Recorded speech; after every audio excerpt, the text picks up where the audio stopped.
Question: are you a stay-at-home mom, but you're looking for ways to make money while still staying at home with your children? Well, you've come to the right place. So stay with me because I'm going to share five ideas with you, five projects that can help you make money from home while you stay there with your little ones. How about that? So stay with me because I have five innovative ideas, and then you can determine after you hear all five which one resonates with you, which one you would like to pursue to make money while you stay at home with your children. Okay, so let's just go ahead and dive right in and see what projects I have to share with you. Okay, all right, so one of them, the first project we're going to talk about, and you're going to see me look down at my cheat sheet a little bit because I want to make sure I cover all the bases with you, cover everything with you so that you get all the various projects, all five projects, so you can determine which one will work best for you. So the one I want to share with you first is a sensory bin. A sensory bin essentially is for preschool age children, for toddlers, and preschool age children love sensory bins. Now, what is a sensory bin? You probably already know because you're a mom and I'm sure you're familiar with a lot of the various activities or toys or educational activities for children. So this, you might be thinking, well, how can I make money from a sensory bin? Well, a sensory bin, this is how you can make money.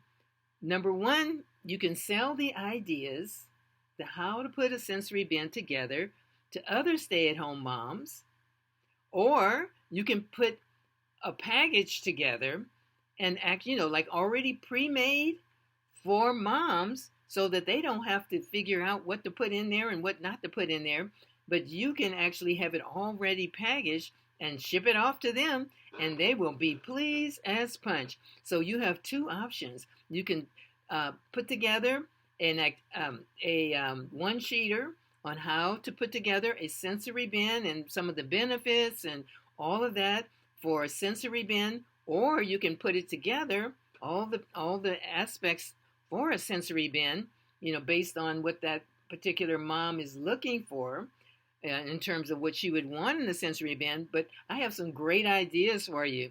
So let's go ahead and dive right in.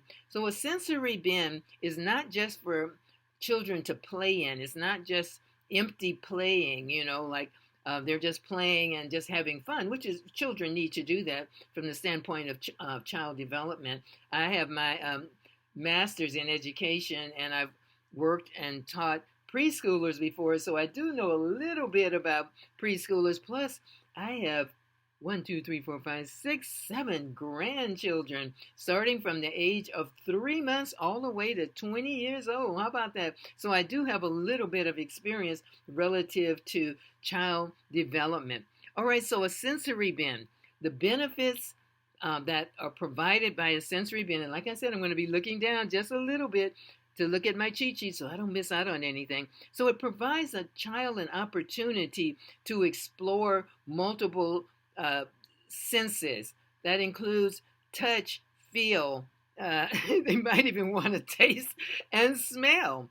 So that is what a sensory bin does for children, the preschoolers and the toddlers. So you may see them playing in it, moving their little hands around. I've seen them, with the sand, and it's play sand.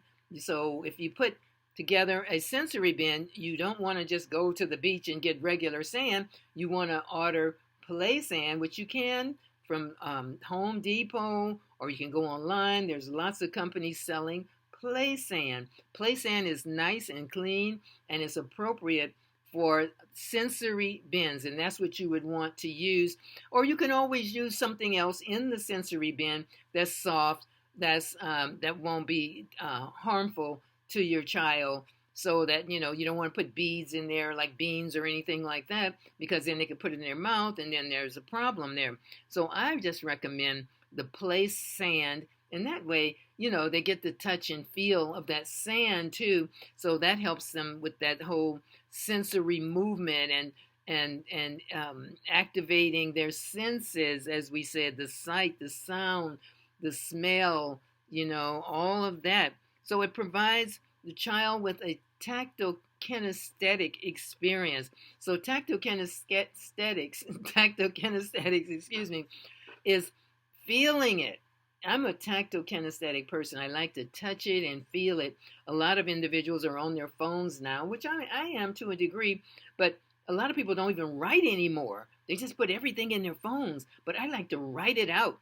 And so for children with the sensory bend, they're actually feeling it and experiencing that whole tactile sensory experience, which is important for children. So children also learn cognitive skills such as colors, shapes, uh, measurements. So how do they learn colors and shapes and measurements? Because in this sensory bin, you're going to put in little plastic numbers and little plastic shapes and even measuring spoons and plastic measuring cups for the child to learn measurements. So while they're doing their having their sensory experience with the sensory bin, they can also be learning. So it's cognitive as well as sensory. How about that? So it's very it's really an essential. It's not essential, but it's really an important play activity,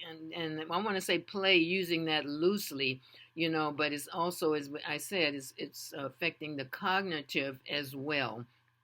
Some of the benefits for a sensory bin, it helps the child to relax, helps the child to be calm. Excuse me, I got to get some water. I'm getting excited about this, so I'm feeling a little, just one second.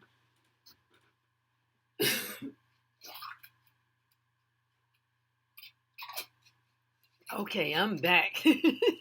Was it worth it? I hope so. All right, so some of the benefits of a sensory bin: relaxing and calming experience for the child. It's great if they're overstimulated.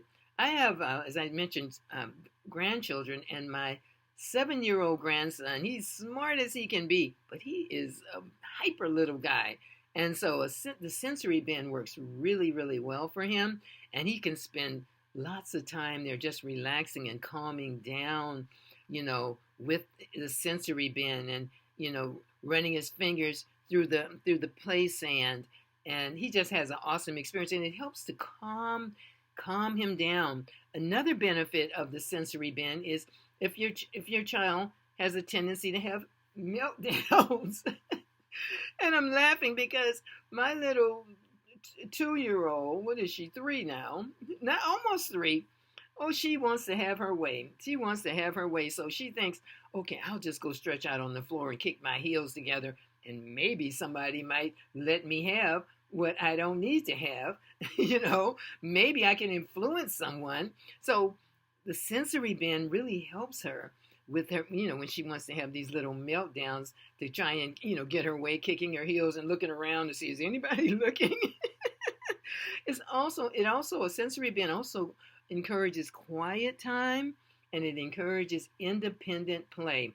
So as I said, to make money from this, you can actually put together a sheet that you can sell online or on YouTube or wherever else, and you can put it together with other things that you might be selling, other projects you might be selling to stay-at-home parents too. But this sensory bin, or you can put all these, could put sensory bins together and actually send them, to already a pre-made sensory bin. And so what items are needed for a sensory bin? So let's talk about that for a minute. You need your play sand. We just talked about that. So we don't want to just go to the beach and get any kind of sand. You want to get the play sand, and you can get that from hardware stores. You can get it online. It's nice, clean sand, and you don't have to worry about it harming your child. Also, plastic letters, numbers, and shapes. You have that in the play sand, in the sensory bin. Also, any small toys, like little plastic toys or whatever. And of course, we want to make sure that they're safe and age appropriate in terms of the material for the toy that you would put into the sensory bin.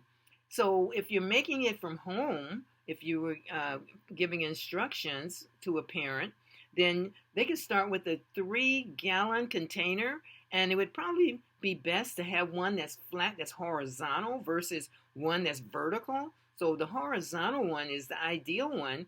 And then you're going to fill it with sand, with the play sand. And then put all the, whatever toys, little plastic toys, measuring cups, measuring spoons, plastic measuring spoons, into the play bin, into the sensory bin, and hey, the rest is history. It makes me want to go out and create a sensory bin for myself because it's actually very therapeutic. It's actually very therapeutic, and like I said, the benefits are relaxing for that child, calming for the child. So that's one idea. So I told you how you can make money from the sensory bin. So that is, I love that idea. Or, someone could just be, DIY, could be creative and come up with another idea of how to put together a sensory bin. Now, sensory bins, as I mentioned, could be horizontal, 3 gallons or approximately 3 gallons, and you put your sand in. It's just like a tray, a plastic tray, so to speak, but it's plastic, and you put your sand in there. Or it could be standing, so you can actually, if you have somebody that's creative around the house with tools or whatever, they could build a little sensory bin that's standing. Or you can always, you can get everything online these days, or you can go online and actually purchase a standing sensory bin. It won't come with all the things that I mentioned, all the items with the play sand and the toys and all of that and the measuring cups, but it will be standing. So your little one could stand versus having it on the floor or having it where you have to put it on a table where you can actually have one that's standing. How about that? So that's one idea for you. Let's move on to idea number 2. So idea number 2 is let's see, what do we say? Sell personalized items for the little one. Personalized items mean they would have their name on it. The names could be on their backpack. The names could be on the shirt. The names could be on their toys. The names could be on their books or whatever. And what you would be doing is using a sublimation or Cricut to write the lettering on to personalize it with the lettering for that child. And of course, you would have to set it up like a little business so that parent could tell you what lettering, what name they wanted.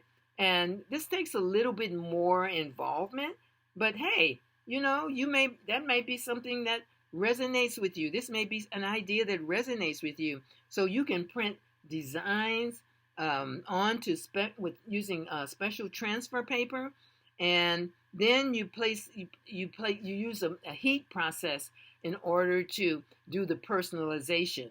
Now you might be thinking, well, that's it's not something I'm interested in, but it just might be something you're interested in.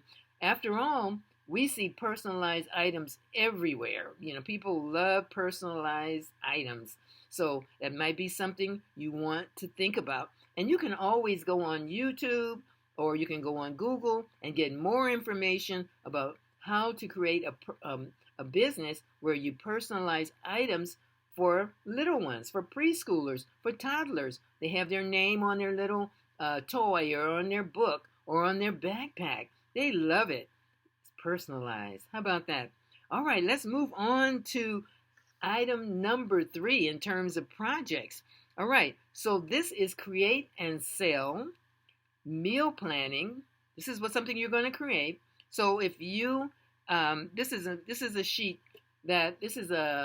you don't necessarily have to have the meals on there, but you have it set up so that the stay-at-home mom can write out her meals for the day, her meals for the week, her meals for breakfast, snacks, lunch, snacks. Of course, they got to have their snacks again, dinner time. And so you could just, if you're a creative person, and I'm just right now, I'm very creative. So in my mind, I can see designs that would be really very appealing and very, just something where you really put a lot of thought into it. But this is a meal planning sheet, that not just a piece of paper that you're just sending to someone, but actually if you're a creative person, you get into some designs and really make it very aesthetically pleasing. So you've created a meal planning sheets for, maybe for a month for that stay-at-home mom. And she can write out her ideas about today we're going to have at snack, we're going to have applesauce, or we're going to have yogurt with fruit or whatever. And that would be very helpful for managing household management for that stay-at-home mom. You can create that in an activity sheet. A meal planning sheet, excuse me. How about a toddler chart? Yeah, you can have those little ones do little chores around the house. You can start them. For one thing, they're going to put up their toys. They take them out, they're going to have to put them back. So mommy and daddy or the partner doesn't have to come, or an adult doesn't have to come and put them up. No, the toddler is learning that if you take them out, you got to put them back. And so that's one chore, and they can help with other little chores, whatever is age appropriate. So they understand that they help it's their household as well, and they can help with little chores. So you can create a chore sheet for toddlers or for toddlers and preschoolers for that stay-at-home mom. So she has a sheet that you've created, again, something aesthetically pleasing, and she has the little chores, and then little Johnny or whatever, what he does is put his toys up, without mommy and having to make a fuss over it. He gets a little whatever, a little treat or whatever, a little star by the name or whatever, or some little treat at the end of the week or whatever. So that is a chore sheet for toddlers or preschoolers. And this is something you're creating and selling it to stay-at-home moms. So I mentioned the activity sheet earlier. So now we're at activity sheets. So any activity that you want to incorporate into the preschooler or the toddlers, the stay-at-home mom would want to incorporate into, or even you have ideas about activities, but you're going to actually just fill out or complete an activity sheet for, and make it aesthetically pleasing for that stay-at-home mom. So she has a blank activity sheet with them, very aesthetically pleasing, and she can write out activities that she wants her child to take part in on a daily basis, weekly basis. And, she's coming up with ideas. My youngest daughter has young children. Oh boy, and she is Miss Activity. She's always looking at new activities for her children to engage in, for my grandchildren to engage in. So she's nonstop activity. So she's constantly writing out ideas. And if someone tells her about a particular activity or whatever that's going to take place that would be age appropriate for the preschooler and the toddler, boy, she's on it. So you can create an activity sheet. You can sell it on Etsy. You can sell it on Facebook, or you can sell it on a parenting appropriately, of course, a parenting website. Or you can create your own website where you have and activities, all the things that I mentioned, and this is your website. And so you have all of the things that I mentioned on your own website, and you're charging a small fee for individuals to get, to download the activity sheet, to download the meal planning sheet, to download the toddler preschooler chore sheet, chart, or you could put it together as a package. So it's, if they want it all, 1, 2, 3, 4, whatever I mentioned, however, they can get it as a package, or they can get it individually and just download it, pay you whatever amount, whatever fee you decide on. And that's a way to make money while you stay at home with your children. Okay, moving right along to we're on number 4. All right, so hopefully you stayed with me because we're getting to idea number 5. We're not there yet. We're on idea number 4. So idea number 4 is sell handmade, you're making it at home, but handmade items for children, such as bows, such as children's gadget bags. And you can do this with fabric. Just have some you don't need a lot of fabric. You can go to the fabric store, or you can order online, but go to the fabric store and they have little pieces of fabric that you can order And you can make all sorts of little, all you need to do is just be creative. And if you're creative, then you can just, the sky is pretty much the limit. You can create sensory toys with the fabric. You can create toddler accessory little bags, little tote bags. So these are handmade items that you can sell to make money. How about that? Is that a good idea? Well, moving on to idea number 5. Idea number 5 is create a recipe, a list of recipes that mom can do, the stay-at-home mom can do with that toddler or the preschooler. Of course, it's easy peasy, it's age appropriate. So if you have some ideas about recipes, now I have a recipe that I've made with my children when they were younger, and also with my grandson who loves it, and it's banana milk.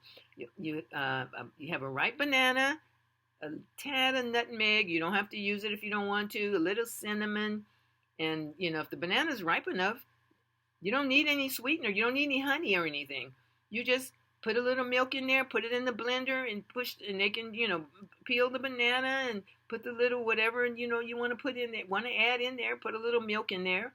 And hey, it's like a banana milkshake, but you don't have a bunch of additives or anything, and it's very easy and simple. And little toddlers and preschoolers, of course, it's age appropriate. The little 1-year-old, it's not going to work for a 1-year-old, but when they get a little bit older, 3 years and up, then they can help make banana milk. So if you have some recipes that are really easy peasy recipes for toddlers and preschoolers, you can put that together. Put a little recipe book together and help mommies at home, the stay-at-home moms, create recipes or create dishes, so to speak, with their little ones. How about and I'm just going to give you some ideas. How about, I love sesame butter. How about sesame butter and honey snacks?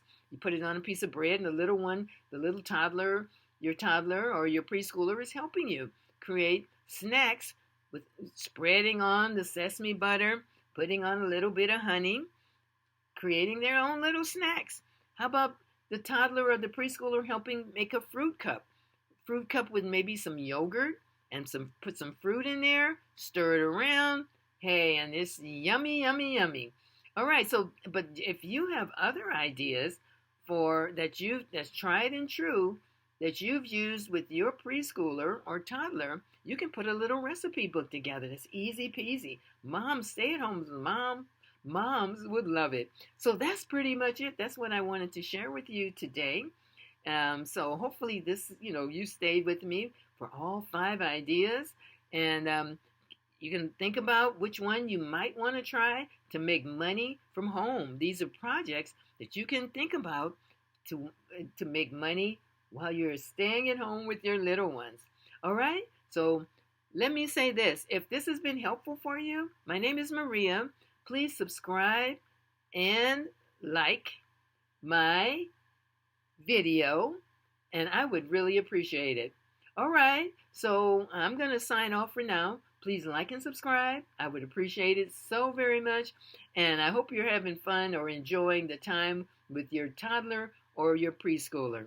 All right, so I'm signing off for now. Bye-bye. Thank you for watching.